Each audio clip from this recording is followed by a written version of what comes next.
So Monique, Asia O'Hara, and Aquaria are safe, and they're backstage, and Monique is just like, I'm not okay with being safe.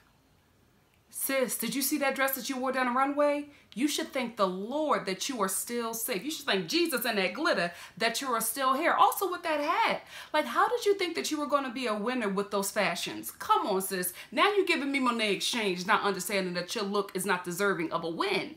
Then to pull an Asia O'Hara on Asia O'Hara and just be like, well, I felt like I had to hold myself back so that you guys could shine. You're a dummy if you did that then, because this is a competition and you came here to win. So why are you holding yourself back to make other people look good? That's not what this is. This ain't RuPaul's Best Friend's Drag Race. This is RuPaul's Drag Race. Come to win, baby, every time. Can I tell you, Monique Hart is every, like, guy that I grew up in church with. Like 90% of the guys that I grew up in church with are out and proud today. Ciao. And like, I remember so many of my friends just like, you know, we're in like prayer service and they are like, one of my really good friends was like screaming, trying to get the gay out. And I just remember him coming to terms with it and just being like, this ain't leaving me. Okay. So I'm just going to have to either live my life, you know, in the closet, miserable, or I'm just going to have to live my life free. And he's free, and he's such a happier person than what I knew growing up, because I felt like as a kid he was so, because of just the teaching, you know what I mean? And me as well as a woman, you know what I mean? It's just not the patriarchy in Christianity is very damaging to anybody who is not straight and male. And I just remember him really going through it as a kid, like struggling and crying and just being miserable. And to see him as this like joyful adult when I knew him as a very depressed teen. Listen, Monique Hart. Monique Hart. I'm glad she's free though. I'm glad she's free. She still gotta work on them looks. You still gotta work on them looks, sis. Everybody in this damn Untucked is delusional, because how did the Vixen think that it was gonna be Blair or Miss Cracker? Did you not hear your critique, sis? Like, I don't know how. And then Miss Cracker's performance on this show thus far. How did you really think that they were going to put Miss Cracker in the bottom over you and your poorly sewn together hats?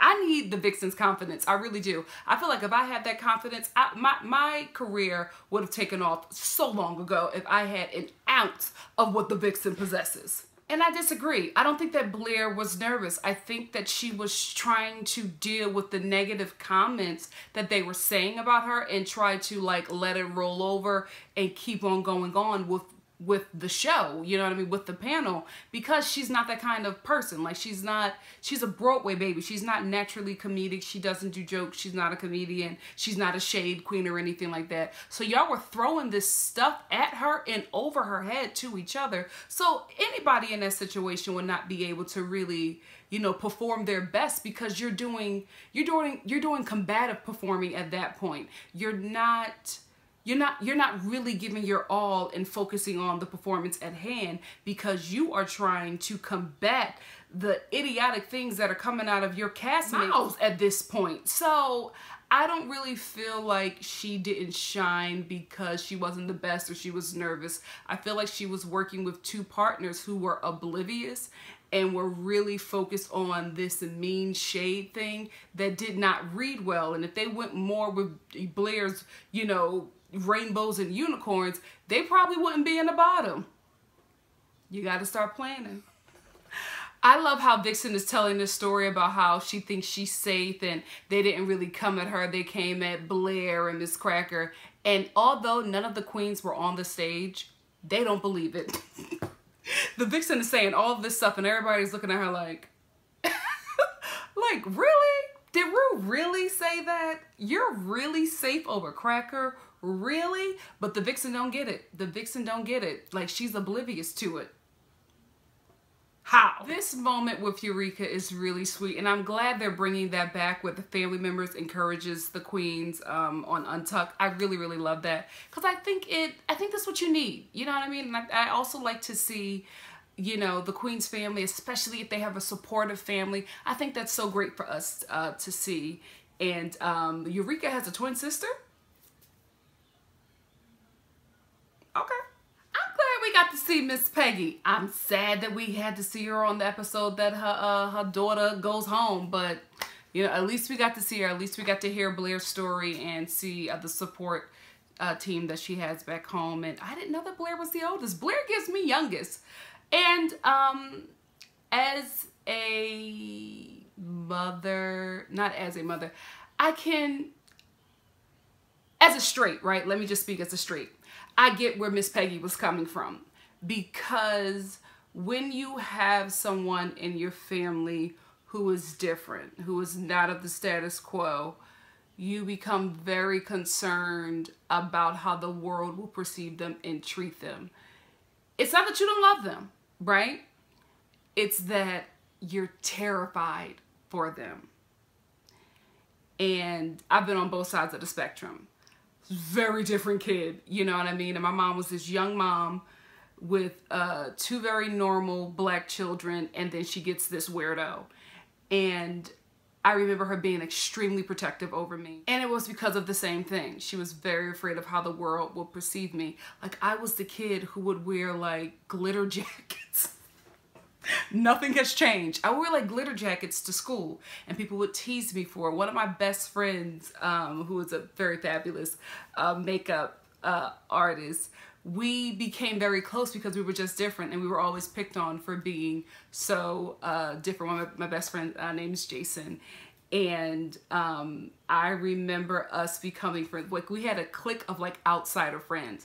It was me, because I was just the black weird girl. I didn't talk how everybody else talked. I wore like different color Converse to school, and it wasn't cool then. I did crazy things with my hair, and I was just odd. And then there was Jason, who was gay, but we were kids. We didn't know what that was yet.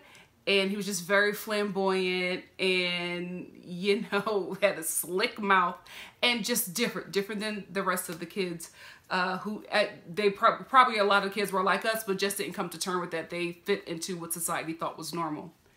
Then we had my really good friend, Laura, who was an exchange student from Czechoslovakia. So she was just different. So we all like became friends because of that. We were just all different, and we became like this like little clique of like ragtag ragamuffins.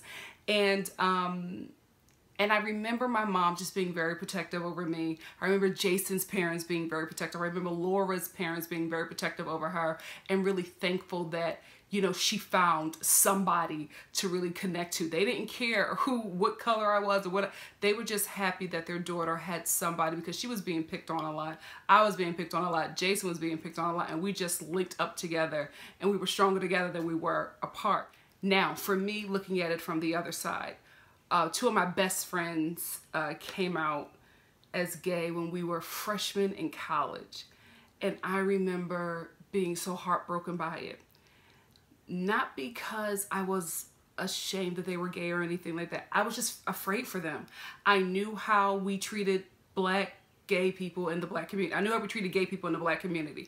I knew how they were perceived at school. I knew, even though I went to a performing arts high school, it was always looked at as the kids who were out. Like, I went to a performing arts high school, and we had like 14-year-olds who was just like, I'm gay, get used to it, right?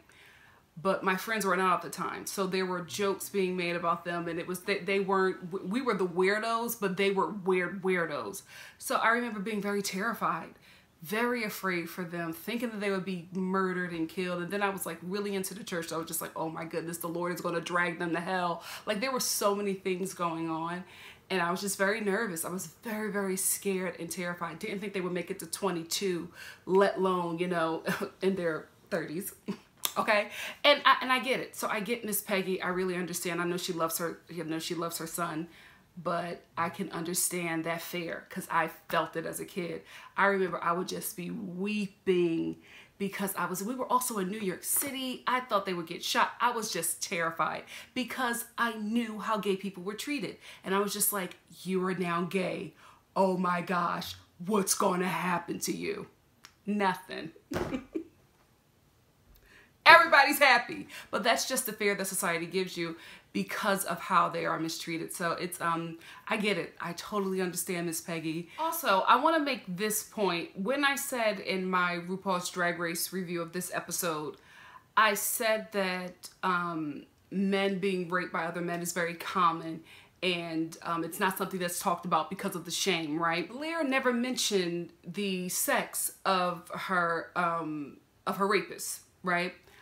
It could well be a woman. I just want to make that very clear because there are men who have been raped by women as well. It is possible. I know men who have been through it, and it's taken a lot of therapy to get them to smile. So it happens often, and it happens a lot in the church. Let's make that very clear. So I just want to be very clear about that women can rape as well, and they have.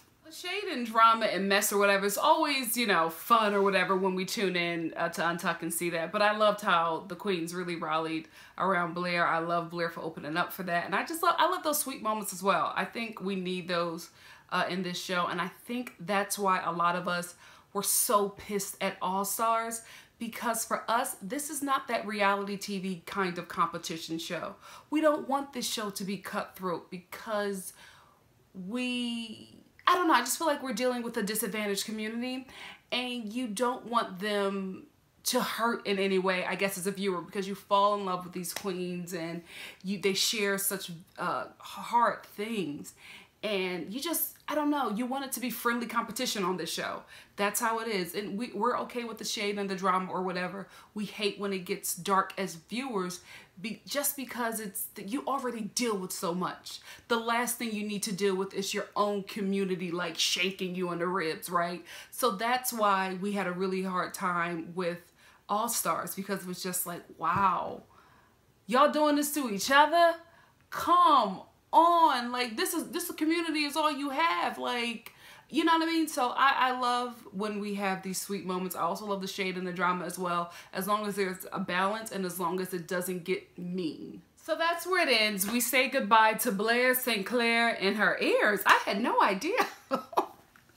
She had a really sweet send-off. I love the fact that everybody sent her something. And that little Aquarius shade, she didn't think that Aquaria would leave her a note. Why? Did they have something? Or maybe she just got a perception that Aquaria is just, you know, that queen. I don't know. But, you know, it was sad to see Blair go because, like I said before, I wanted her to stay. I thought she really gave it. I thought she deserved to stay right along with the Vixen. I felt like they both gave it. But, you know, it ain't my show. But that's where it ends. Next week's episode of RuPaul's Drag Race looks really interesting. We finally get the Snatch Game. And then my baby Bianca Del Rio comes back. So I can't wait to see that episode and to review it. Please, if you like what you see here, like, comment, subscribe, and share. And join me next week for the following episode of RuPaul's Drag Race and Untucked. Thank you for stopping by, guys. Love ya.